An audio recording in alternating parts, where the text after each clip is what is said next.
Well, good morning, everyone. Thank you for changing the, the set. I'm not that big as the commissioner. Well, good morning, everyone. Of course, it's a great honor to join here at this important event discussing the role of insurance in this very changing world we live in. I would like to take the opportunity to share some perspectives from Brazil, especially at this key moment for both our industry and the global climate agenda, as just mentioned before by the Commissioner. Let me begin with a brief overview on the current state of the Brazilian insurance market. So for you to know a little bit about Brazil, the capital of Brazil is not Buenos Aires, not São Paulo also. It's Brasilia, where I live in.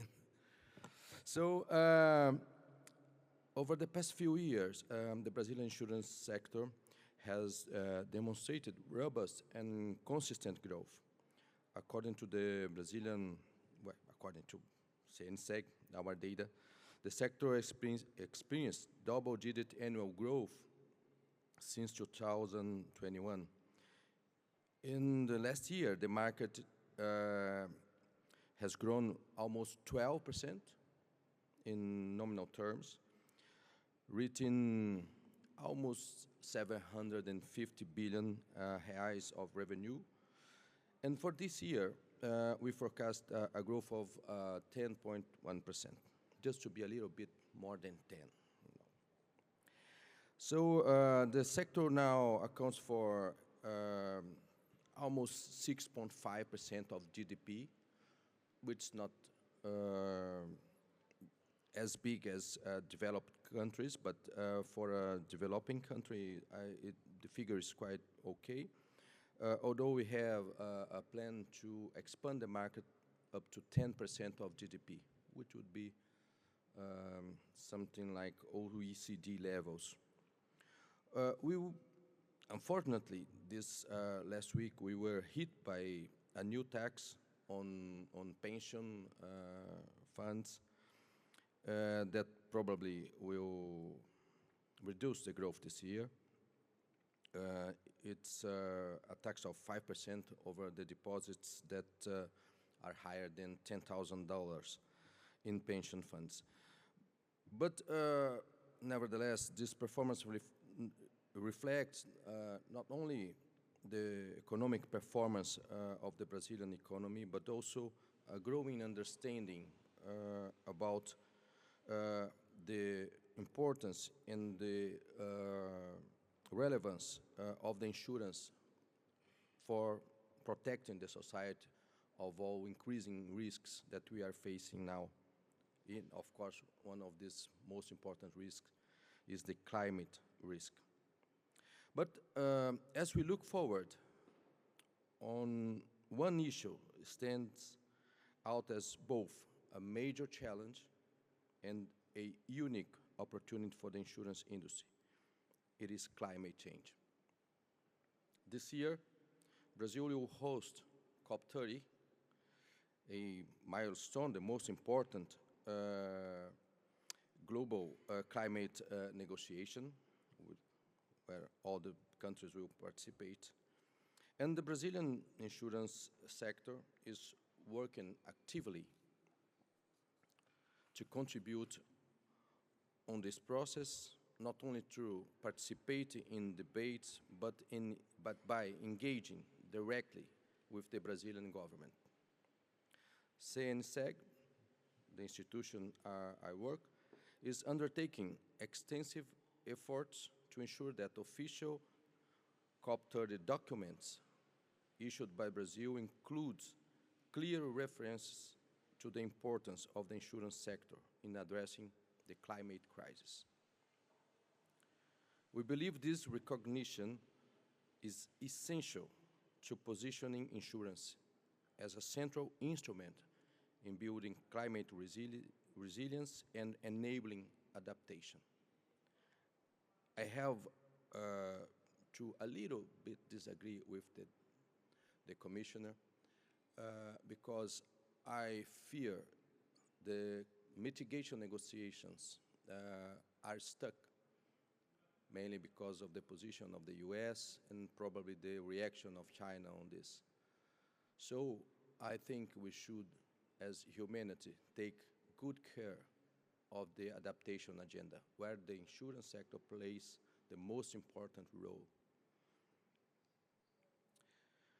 To understand the magnitude of the changes we are facing, consider the economic impact of natural disasters in recent years. In 2024, the last year, global economic losses from natural disasters are estimated on $368 billion.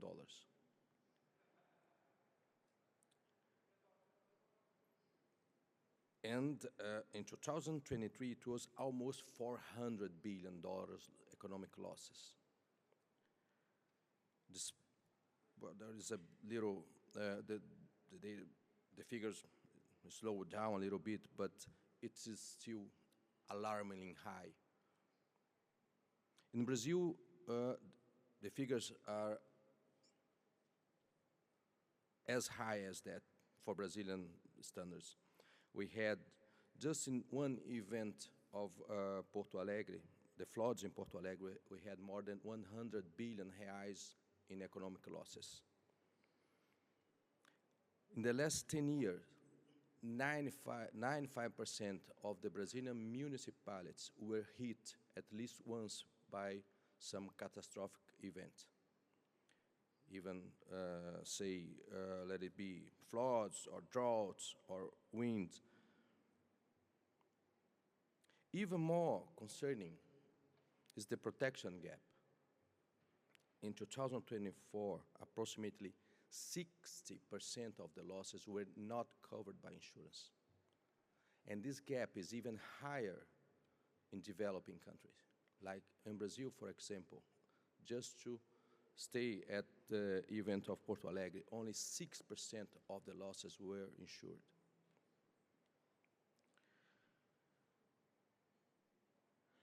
While this represents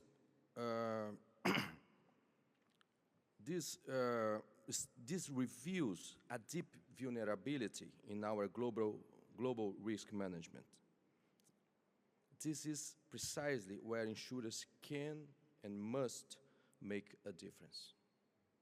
I would like to emphasize that CNseg and the Brazilian insurance market have been actively engaging not only with the Brazilian government, but also with the COP30 presidency and the executive directorate of the conference. These ongoing dialogues aim to ensure that the insurance sector is meaningfully included in the negotiations. Thematic debates, technical working groups, and in the broader action plan developed for COP30. Our objective is clear: to have the insurance sector recognized as part of the solution to the climate crisis. And I have to say that I'm pretty glad to hear the words of the Commissioner inviting us to help in the agenda. One of the proposals already under discussion is the inclusion of an official insurance day in the COP30. This would represent a landmark opportunity to position our sector at the center of the global discussion on climate resilience and adaptation, enhancing our visibility and reinforcing our strategic relevance in the transition to a more sustainable world. I have to remember the words of the CEO of SCOR, Thierry. He said, "We are prepared to assume climate risks. We have the capital, we have the knowledge, we have the system. So we need to embrace that." And here I would like to make a call to action. Everybody here in this room is a stakeholder. Everybody here in this room influences people Everybody here has the means to communicate with your government. So I would like to encourage you, all of you, to engage with your own national governments, advocating for the inclusion of the insurance in their official COP30 position. Everybody understands that COP30 is a negotiation between all the countries. So it will not be enough if only the Brazil position calls for the participation of insurance.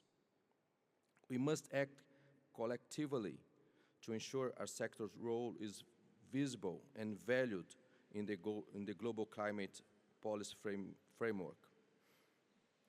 In addition to this effort, I am pleased to share that CNseg is also organizing a dedicated space for at the COP30 called Casa do Seguro in Portuguese, of course, or the insurance house in English. This will be a venue for meetings, dialogue, and high-level discussions focused on the intersection between insurance and the climate policy. The Casa do Seguro will serve as a hub to demonstrate that insurance is not just a financial instrument, it is a strategic tool for building resilience.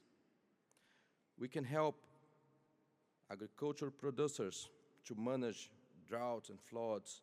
We can ensure climate resilience infrastructure in our cities. We can safeguard logistics and transport networks that are critical to national and international supply chains. To fulfill this mission, the insurance sector must be ready to face a rising tide of climate risks. We must not retreat. We need to innovate and create the systems to afford to manage climate risk. We cannot allow the emergence of uninsurable zones. Instead, we must build global mechanisms for risk sharing and design inclusive products that extend protection even to the most vulnerable people. Climate is risk. Risk is our business.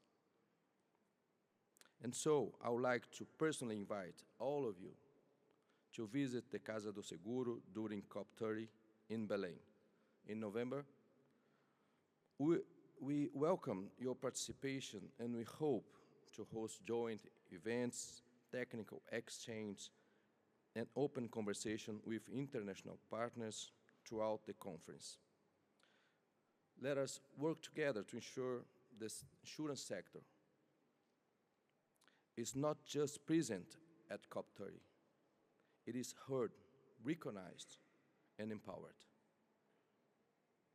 We are not passive actors. We are builders of resilience, enablers of adaptation, partners in sustainable development.